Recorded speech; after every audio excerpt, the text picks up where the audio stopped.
livro Vida Feliz, psicografia de Divaldo Pereira Franco, pelo Espírito Joana de Ângeles, lição 80. Podes fazer mais em favor da humanidade se te dispuseres a isto. Estende a mão a alguém caído. Dize uma palavra cortês a outra. Sorri para uma pessoa solitária, acenando-lhes fraternalmente, acenando-lhe fraternidade.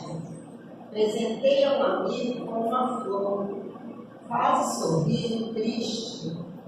Enlaça em ternura o desafortunado.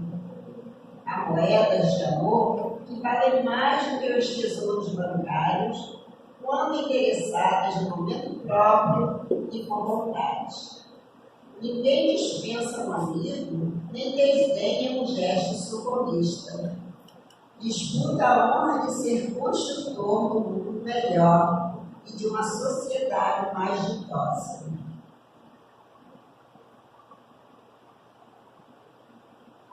Vamos então, nesse momento, unirmos os nossos pensamentos a Deus, nosso Pai de amor e bondade, primeiramente agradecendo por mais esta manhã, mais esse dia de vida, mais essa oportunidade de estarmos aqui reunidos em nome dele, para mais uma manhã de estudo da tua doutrina, Senhor, maravilhosa. Abençoa a todos que chegaram, encarnados e desencarnados. Ampara a nossa irmã, que hoje será intérprete da tua mensagem, Senhor. Fica conosco, agora e sempre. Graças a Deus. Da nossa irmã Carla Andrade, que é trabalhadora da nossa casa, e hoje ela fará a explanação do Evangelho segundo o Espiritismo, capítulo 4. Ninguém pode ver o reino de Deus se não nascer de novo. Ela explanará os itens 8 a 11, com o tema Ressurreição e Reencarnação, terceira parte. Vamos esperar com a nossa irmã.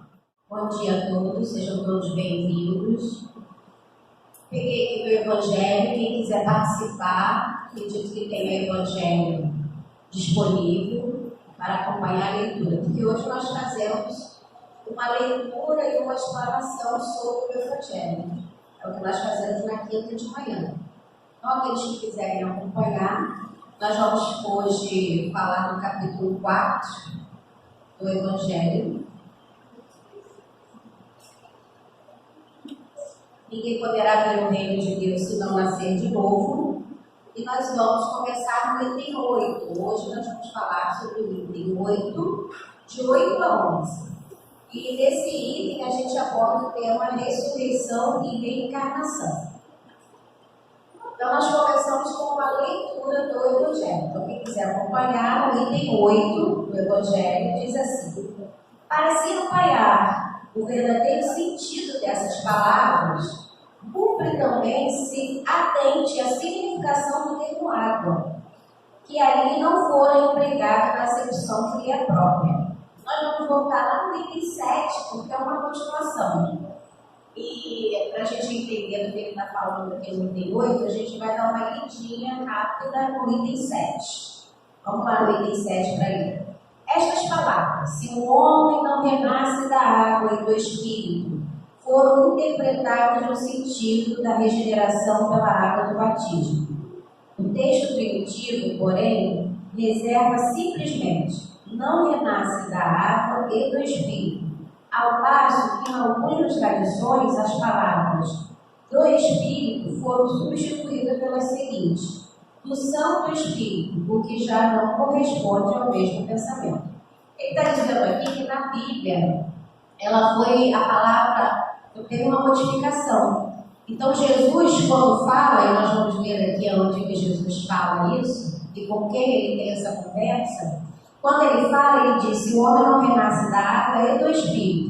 E com algumas traduções, se colocar o Santo Espírito, que já dá um outro sentido para a frase. Esse ponto capital ressalta nos primeiros comentários aquilo evangelhos deram lugar, como se comprovará um dia sem equívoco possível. Então, ele vem dizendo que com o tempo vai se comprovar o equívoco dessa colocação. Aí ele entra no 8, e ele vai dizendo, depois que a gente lê o primeiro parágrafo, no segundo, no item 8, ele diz: muitos imperfeitos eram os conhecimentos dos antigos sobre a ciência física. Eles acreditavam que a terra saía das águas, e por isso consideravam a água como um elemento gerador absoluto. Assim é que em Gênesis capítulo 1 se lê: o Espírito de Deus era levado sobre as águas, flutuava sobre as águas. Está falando do livro da Gênesis da Bíblia, que ela inicia, o livro da Gênesis da Bíblia inicia falando dessa forma sobre a criação do planeta. Que o firmamento seja feito no meio das águas, que as águas que estão debaixo do céu se reúnam em um só lugar, e que apareça o elemento água, que as águas produzam animais vivos que nadem na água, e pássaros que voam sobre a terra sobre o firmamento. Sendo essa crença, a água se tornará o símbolo da natureza material, como o espírito era de natureza ininteligente. Essas palavras, se o homem não renasce da água e do espírito, ou em água e espírito, significa pois. Se o homem não renasce com seu corpo e sua alma, é nesse sentido que a princípio as compreenderam. O que ele está explicando para nós é que a compreensão dessas palavras de Jesus na ocasião entendia que para renascer, quando ele falava água e espírito, para renascer precisava renascer da água do batismo. Foi a partir daí que começou a existir o batismo pelas águas, né? Acreditava que o renascimento era dessa forma. Eles entenderam dessa forma que Jesus estava falando. E nós vamos aqui com a leitura perceber que não era esse o significado que Jesus trouxe nessas palavras. E para isso nós vamos entender essa conversa. Com quem que Jesus falou essa palavra, essa frase? Com quem houve essa conversa? Qual foi o sentido dessa conversa? A gente está em... Essa conversa, ela aconteceu com Nicodemos. Não sei se todos já ouviram falar, mas é uma conversa bem interessante. Ela está na Bíblia, ela está em João, mas inclusive o Evangelho cita onde essa conversa aconteceu. Ela está em João, capítulo 3, versículo de 1 a 12. E nós vamos ler aqui a conversa que Jesus teve com Nicodemos. Havia um homem entre os fariseus chamado Nicodemos, príncipe dos judeus. Os fariseus, eles eram conhecidos como pessoas rígidas religiosamente, como doutores da lei. Eles tinham uma interpretação e um ensinamento das leis judaicas. E eram bem rígidos nessa interpretação das leis judaicas. Eles eram conhecidos como muitos religiosos, os fariseus. Então tinha Nicodemos, e este foi ter com Jesus de noite e disse: Amigo, sabemos que é o mestre vindo de Deus. Ninguém pode fazer esses milagres que fazes se Deus não estiver com ele. Então, apesar dos judeus não aceitarem a ideia de Jesus como o Messias, que não aceitam até hoje,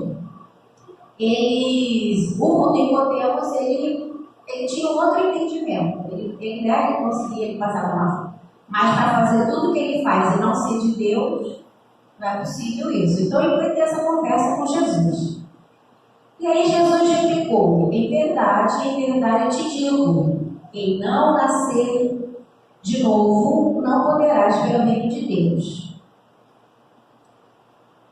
Nicodemos, essa transcrição que eu estou lendo aqui, ela é da Bíblia. O Evangelho cita a Bíblia, ele cita a Mateus, versículos de 1 a 12, e eu estou transcrevendo a leitura da Bíblia. E tem uma transcrição nova, uma transcrição que é do livro Boa Nova, de Francisco Cândido Xavier por Emmanuel. E nessa transcrição, nesse diálogo, Nicodemos pergunta a Jesus: ela não aparece aqui essa pergunta, mas Nicodemos pergunta a Jesus como é que faz para conhecer o reino de Deus, como Jesus assim conhece. Essa é a pergunta de Jesus, de Nicodemos. Isso não entra aqui. Aqui Nicodemos só fala que para fazer os milagres que Jesus faz, só pode estar com Deus, ele só pode ser de Deus. E Nicodemos então pergunta para Jesus, como é que faz para participar desse reino de Deus, dessa forma? Né? Que Jesus era muito diferenciado por ser um espírito puro, missionário na terra. E aí Jesus vai e responde para ele, em verdade te digo, quem não nascer de novo não poderá ver o reino de Deus. Nicodemos perguntou, como pode um homem renascer sendo velho?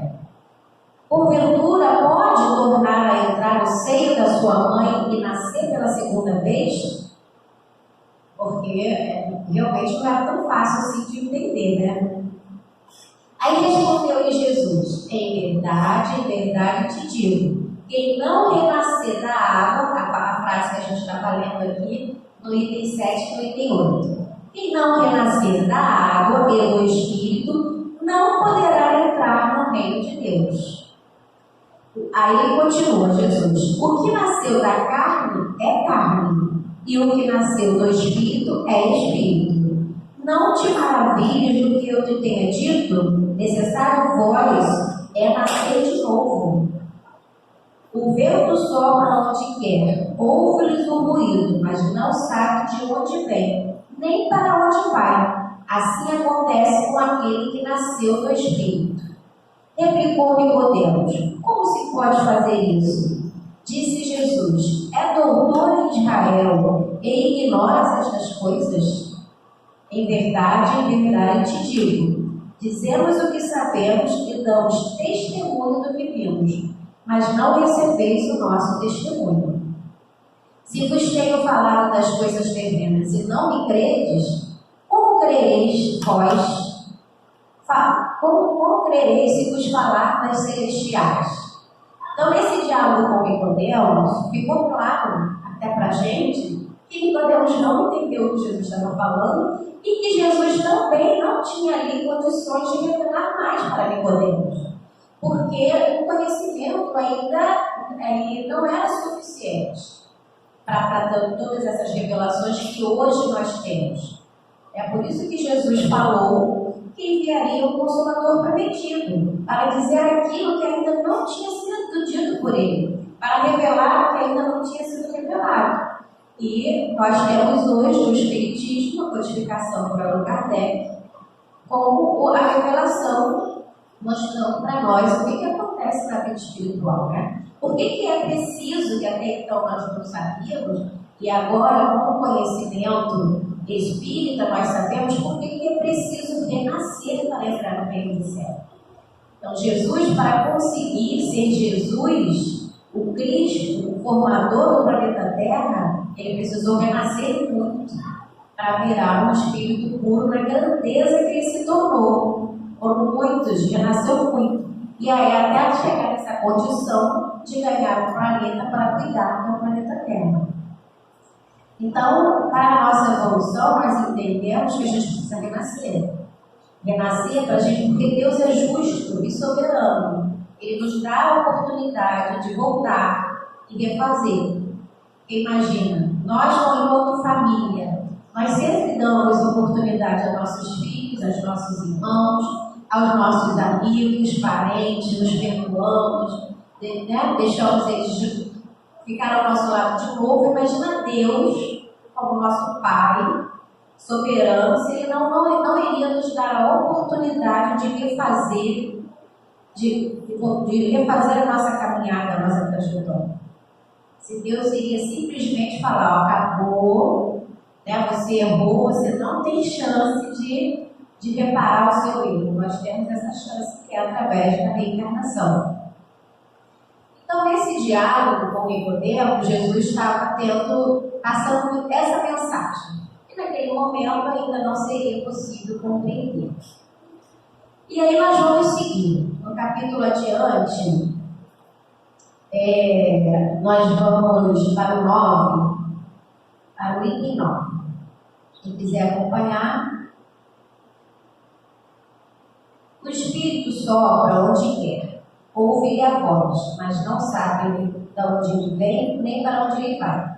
Continua, aqui estão frases do diálogo, né? Nós já lemos aqui, inclusive, no diálogo no Evangelho de João. Pode-se entender que se trata do Espírito de Deus, que dá vida a quem ele quer, ou dá alma ao homem. Nesta última acepção, nesse último entendimento, não sabemos de onde ele vem nem para onde ele vai. Significa que ninguém sabe o que foi, nem o que será o Espírito. Se o Espírito ou a alma fosse criado ao mesmo tempo que o corpo, saber-se-ia de onde ele veio, pois que se reconheceria ao começo. Então ele está dizendo para nós que quando Jesus fala, não se sabe de onde ele vem e nem para onde ele vai, o Espírito sopra aonde ele quer. Ele está explicando para nós que se o Espírito e o corpo nascessem todos juntos, a gente saberia o início, de onde ele veio e conseguiria o término dele. Mas nós não sabemos enquanto Espírito, nós sabemos da matéria, do corpo, o dia que eu nasci, o dia do meu desenlace, né? Nós vamos saber quando acontecer, mas o meu Espírito, quantas reencarnações eu tive, quantas vidas, o que eu fiz em outras vidas, e o que eu vou fazer nas próximas, nós não sabemos. E aí ele continua, como quer que seja, essa passagem consagra, né, o Evangelho, Kardec fala para nós aqui no Evangelho, como quer que seja, essa passagem consagra o princípio da pré-existência da alma e, por conseguinte, o da pluralidade das existências, que é o que eu falei aqui sobre as reencarnações passadas, né, a pluralidade das existências e as encarnações futuras. E aí, só para a gente ficar com o gostinho, depois procurar em casa, falar sobre a pluralidade das existências, não vou falar sobre ela, mas só para a gente entender que no Livro dos Espíritos, para quem ainda não conhece a doutrina, nós temos o Pentateuco, e são 5 livros que são a nossa base, que foram codificados por Kardec. E no Livro dos Espíritos, no capítulo 4, tem a pluralidade das existências, que é o que foi citado aqui por Kardec no Evangelho. E lá se fala da reencarnação, da justiça da reencarnação, encarnação nos diferentes mundos, transmigração progressiva, sorte das crianças após a morte, sexo dos espíritos, parentesco, filiação, semelhanças físicas e morais, ideias inatas. Então, tudo isso é tratado na pluralidade das existências nesse capítulo 4. Quem tiver o interesse de conhecer mais um pouco, é só ter acesso ao Livro dos Espíritos. Então, na Gênese, na nossa Gênese, faz parte do Pentateuco kardeciano, no capítulo 1, Kardec diz assim para a gente sobre a pluralidade das existências. Com esta lei, o homem explica todas as aparentes anomalias da vida humana, as diferenças de preposição social, as mortes prematuras, que sem a reencarnação tornariam inútil a alma à existência breve. A desigualdade de aptidões intelectuais e morais, pela ancianidade, antiguidade do espírito, que mais ou menos aprendeu e progrediu, e traz nascendo o que adquiriu em suas existências anteriores. Com a reencarnação, desaparecem os preconceitos de raça e de castas, pois o mesmo espírito pode tornar a nascer rico ou pobre, capitalista ou proletário, chefe ou subordinado, homem ou mulher, se, pois, a reencarnação funda numa lei da natureza, o princípio da fraternidade universal. Também funda na mesma lei o da igualdade de direitos sociais e, por conseguinte, o da liberdade. Então, Kardec fala para nós aqui, né, sobre a pluralidade das existências, o que a reencarnação modifica, o que a reencarnação traz, a importância da oportunidade que Deus nos deu de fazer diferente, de mudar, de reencarnar, de ter várias vidas, para que a gente, um dia a gente vem rico, não soube usar a riqueza, vai vir embora. Não é por castigo, é por necessidade de aprendizado. Usamos a beleza de uma forma equivocada, da próxima não vem com tanta beleza, porque já entendemos que a beleza nos faz a gente se entender. Então, você tem um sentido para tudo o que acontece, tem um motivo. Nós é que precisamos, através do conhecimento, porque o conhecimento é que faz isso em nós. Por isso a importância de estudar, de ler a doutrina, porque o conhecimento é que faz a gente entender e aceitar, ser mais resignado com a nossa vivência atual, e perceber o que a gente pode fazer para melhorar a nossa vivência atual. O que a gente pode fazer para melhorar isso? Acreditando na vida futura. Porque quando eu acredito na vida futura, o que eu tenho? Eu tenho hoje. E o hoje, eu posso não me importar com ele. Porque se ele não terá consequência no meu futuro, eu posso não me importar da maneira com que eu vivo o meu hoje. Mas tem consequência. Até para quem não acredita em reencarnação, nós entendemos que é importante viver o hoje bem vivido, porque nós, se nós não desencarnarmos, nós vamos envelhecer, né? Nós vamos continuar a vida aqui na Terra mesmo. Então, para ter uma vida melhor, a gente começa a plantar hoje. E com o conhecimento da vida futura, sabendo da pluralidade das existências, nós plantamos hoje, para colhermos hoje aqui e para colhermos também na próxima encarnação. Para voltarmos aqui, porque sabemos que vamos precisar voltar, para voltarmos de uma forma que a gente tenha mais bagagem, mais conhecimento, mais condições de lidar com aquilo que nós necessitamos para a nossa evolução. Então, nós vamos continuar agora no item 10 do Evangelho. A leitura, vamos ler, que diz assim: ora, desde o tempo de João Batista até o presente, o reino dos céus é tomado pela violência, e são os violentos que o arrebatam. Pois que assim o profetizaram todos os profetas até João, e também a lei. Se quiseres compreender o que vos digo, ele mesmo é o Elias que há de vir. Ouça aquele que tiver ouvidos de ouvir. Isso está em Mateus, capítulo 11, versículo de 12 a 15. Então, Jesus está falando que Elias é João que há de vir. Ele está falando ali de reencarnação. Não é esse o entendimento que a Bíblia teve. A Bíblia, ela diz que Elias foi arrebatado numa carruagem de fogo. Eles não falam que Elias morreu, né? Que não faz muito sentido, mas é a forma como é colocado. Assim, eles falam isso que é para não justificar esse entendimento de Jesus, quando Jesus fala que Elias é o João que há de vir. Porque se Elias não morreu, então João não vai reencarnar também. Então eles falam que Elias foi arrebatado numa carruagem de fogo. Elias não morreu. Mas, com o esclarecimento do estudo, por isso é tão importante a gente estudar, a gente entende que não é dessa forma que acontece, né? E aí ele diz, no item 11, se o princípio da reencarnação, conforme se acha expresso em João, podia a rigor, sem interpretar em sentido puramente místico, o mesmo já não acontece com esta passagem de Mateus. Ele está dizendo que se no em João, quando teve o diálogo com Nicodemos, se as pessoas interpretaram de uma forma mística, acreditando que a água que renasce é a água do batismo, aqui já não dá para ter essa interpretação, porque fica muito claro que ele está dizendo que João é Elias que há de vir. Como é que vem? Se Elias já estava vivo, se João já estava vivo, Então, como é que Elias estava morto e João estava vivo? Então, não dá para ser místico, né?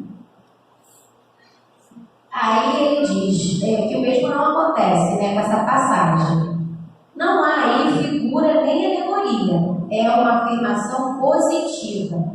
Desde o tempo de João Batista é o presente, o reino dos céus é tomado pela violência. O que significam essas palavras, uma vez que João Batista ainda vivia naquele momento? Jesus explica o que Jesus explicou.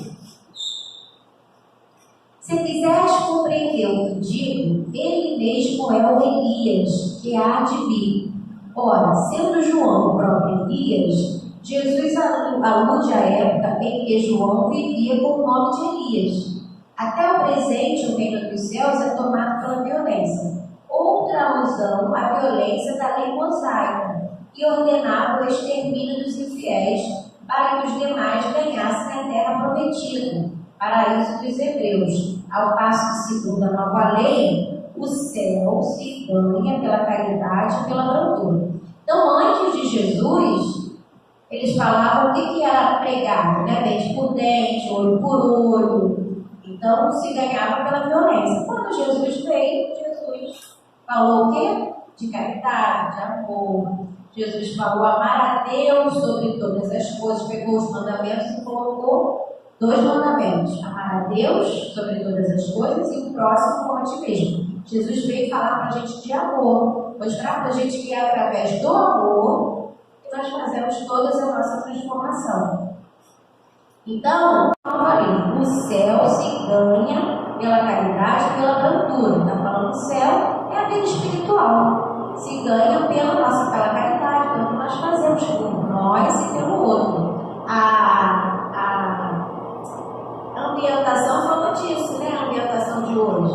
Ela falou sobre o que nós fazemos por um amigo, o que nós fazemos por um ente querido, o que nós fazemos por um estranho, o que nós fazemos por nós mesmos, porque não é possível oferecer se o saco estiver vazio, né? Esse saco precisa estar cheio. Então eu preciso cuidar de mim, fazer por mim, e aí eu vou ter condições de também cuidar e fazer pelo outro. Então é amor ao próximo como a si mesmo. E quando fala que se ganha o céu assim, é porque a vida espiritual, as nossas oportunidades, elas só aumentam as nossas chances de glória através desses ensinamentos, que foram os ensinamentos que Jesus nos deu. E isso, que é amor por Cristo, a gente não muda nenhuma religião. Todas as religiões têm o mesmo ensinamento sobre Jesus. A gente compra o filme fala a mesma coisa, né? Da brandura, da caridade, do quanto Jesus nos amou, do quanto Jesus nos ofereceu. Claro, ele tinha muito para oferecer, Jesus já era uma qualidade de espírito puro, então ele já tinha vencido essa necessidade que nós ainda não vencemos do auto-amor, mas ainda estamos nessa luta de auto-amor. Mas Jesus já tinha todo esse auto-amor e foi isso que ele exemplificou para nós, para que a gente consiga colocar em prática. Para Jesus foi fácil, para nós ainda não é, mas é o nosso caminho de mudança. Esse é o nosso caminho de mudança, o auto-amor e o amor ao próximo. Essa é a nossa meta de reencarnação, né? Bom, e aí para fechar, vamos concluir aqui o item 11. E acrescentou: ouça aquele que tiver ouvidos de ouvir. Essas palavras que Jesus tanto repetiu claramente dizem que nem todos estavam em condições de compreender essas verdades. É assim que ele finaliza. Só para a gente contextualizar, nós vamos falar Elias. Quem foi Elias? Elias foi um profeta. Ele viveu em Israel no século IX a.C., durante o reinado de Acabe, após a morte do rei Salomão. O profeta Elias tinha uma ardente fé em Deus e seu objetivo era despertar o povo pagão à fé no Deus único. Lembrando, daquela época, que se adoravam muitos deuses. E aí Elias tinha essa missão de defender de despertar um povo pagão a adoração pelo Deus único. Pelo Deus único, do Deus vivo, pregar a moral e defender os frágeis contra a tirania real. Ele surge no Antigo Testamento numa hora em que a fragilidade do rei Acabe, pela falta de fé no Deus vivo, precipitava Israel no paganismo. Isso foi por volta de mais ou menos 875 a 850 a.C. Então, lembrando que Jesus falou que João Batista era Elias, né? E aí, quem era João Batista? Segundo o Evangelho de Lucas, João é filho do sacerdote Zacarias e de Elizabeth, prima de Maria, mãe de Jesus. Zacarias orava a Deus com fervor diante do altar. O anjo Gabriel apareceu ao seu lado e Zacarias assustou-se. Mas o anjo lhe disse: não temas, Zacarias, pois tua prece foi ouvida. Tua esposa te dará um filho, e tu lhe darás o nome de João. Ele será para ti um motivo de alegria e contentamento, e muitos se felicitarão com o seu nascimento, pois ele será grande diante do Senhor. Não beberá vinho nem outra bebida que possa embriagar, e será repleto do Espírito Santo de Deus, o ventre de sua mãe. Ele conduzirá ao Senhor, seu Deus, muito dos filhos de Israel. Caminhará diante de Deus com o espírito e poder de Elias, para reunir os corações dos pais ao dos seus filhos, e chamar os rebeldes à prudência dos justos, a fim de preparar o Senhor um povo perfeito. Isso está em Lucas, capítulo 1, versículo de 5 a 17. Então o anjo Gabriel, quando visita Zacarias para responder à prece, ele já fala ali sobre Elias. Ele já fala. E assim, e por que João já tinha essa condição de fazer tudo isso aqui que ele falou que João estava predestinado a fazer? A gente entende como livre-arbítrio que poderia não fazer, né? Como nosso livre-arbítrio, a gente pode chegar aqui e fazer escolhas totalmente equivocadas. Mas João conseguiu, nós sabemos pela história que João conseguiu. Porque João já tinha uma bagagem. João já tinha vindo como profeta Elias, já tinha vivido naquelas condições, já tinha passado por muitas coisas, já tinha vivido com um pouco difícil, rebelde, que não adorava o Deus único. Então João já tinha uma bagagem. E aí João veio e veio junto com Jesus, para auxiliar Jesus também na caminhada, para poder fortalecer a jornada de Jesus com essa exemplificação do amor. Estou falando para nós sobre esse Deus único, sobre Deus, que é o Pai de todos, que está com todos nós. E é importante a gente lembrar disso, principalmente no momento de dificuldades nossos. Que Deus é Pai de justiça, de bondade. Ninguém pede aqui na vida o pão ao Pai e o Pai dá uma pedra. Isso também não acontece com Deus. Deus dá para a gente aquilo que a gente tem condições de lidar. Às vezes o nosso pedido é um pedido que a gente lá na frente vai se arrepender muito de ter pedido.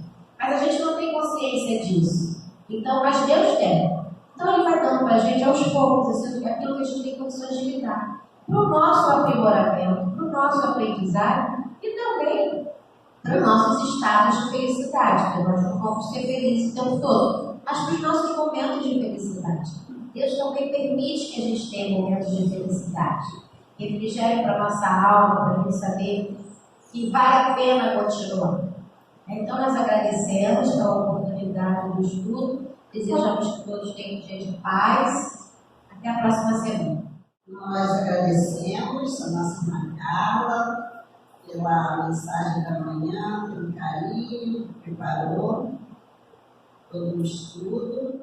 Fechando nossos olhos para melhorar a nossa concentração e rogarmos a Deus, nosso Pai, de amor e bondade, a Jesus, divino amigo, rogarmos bênçãos para todos os irmãos aqui presentes, encarnados e desencarnados, todos aqueles irmãos que não puderam estar, mas que essas vibrações de amor e paz possam chegar a todos os lugares onde haja dor, onde haja sofrimento. E todos os irmãos que aqui chegaram, possam ter se sentido acolhidos, abraçados, amparados, possam ter recebido tudo aquilo de que chegaram necessitando, possam sair melhor do que quando chegaram, com forças, coragem, sabedoria, para prosseguir na sua caminhada. Fica conosco, Senhor, agora e sempre. Graças a Deus. Agradecemos a presença de todos e aguardamos o próximo encontro.